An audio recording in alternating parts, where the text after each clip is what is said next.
के छ केटा हो एकदम दामी छ नि। यस्तो गरम छ न भन न।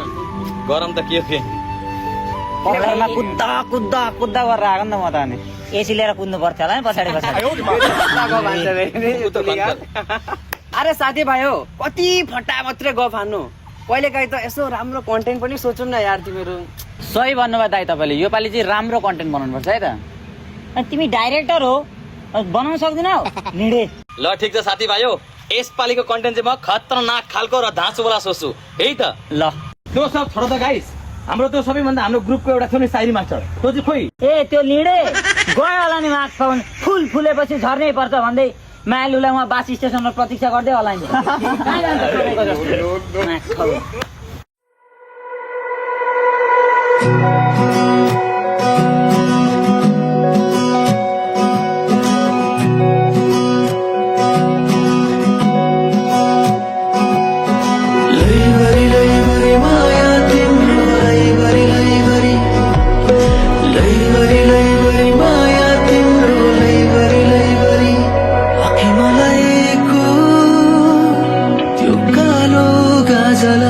कानेमा सिउरेको रङ्गिएको फुला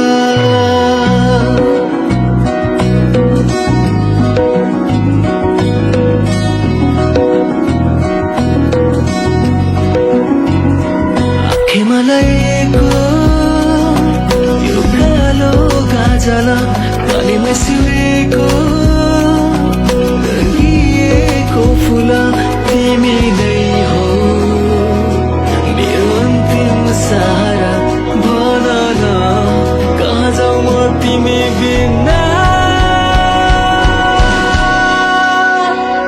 याद आउँछ केवल तिमीसँग पल बिताएको जुडीभरि सधैँ साथ दिन्थे किन नआएको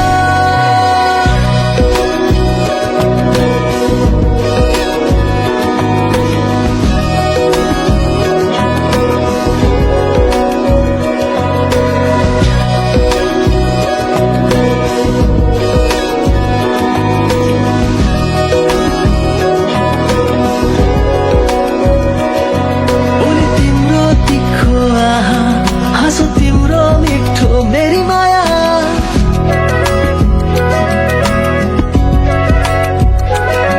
भ्रममा मने होइन सत्य बोल्दैछु मेरी माया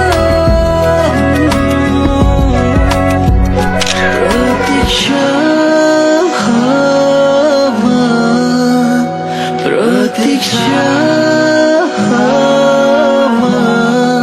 किन बसेछु म तिमी नै हौ मेरो भावना तिमी चाहना तिमी नै मेरो कल्पना तिमी सपना तिमी नै मेरो भावना तिमी चाहना तिमी नै मेरो कल्पना सपना याद आउँछ केवल तिमीसँग पल बिताएको जुडीभरि सधैँ साथ दिन्थे किन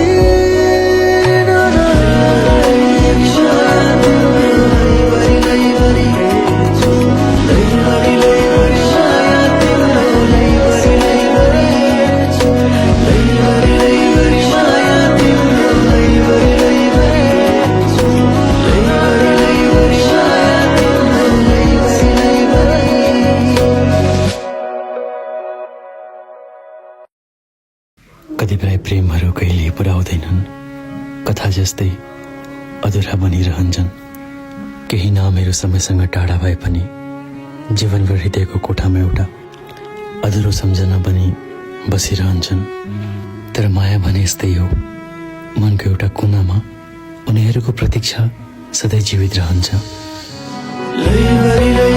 माया तिम्रो माया तिम्रो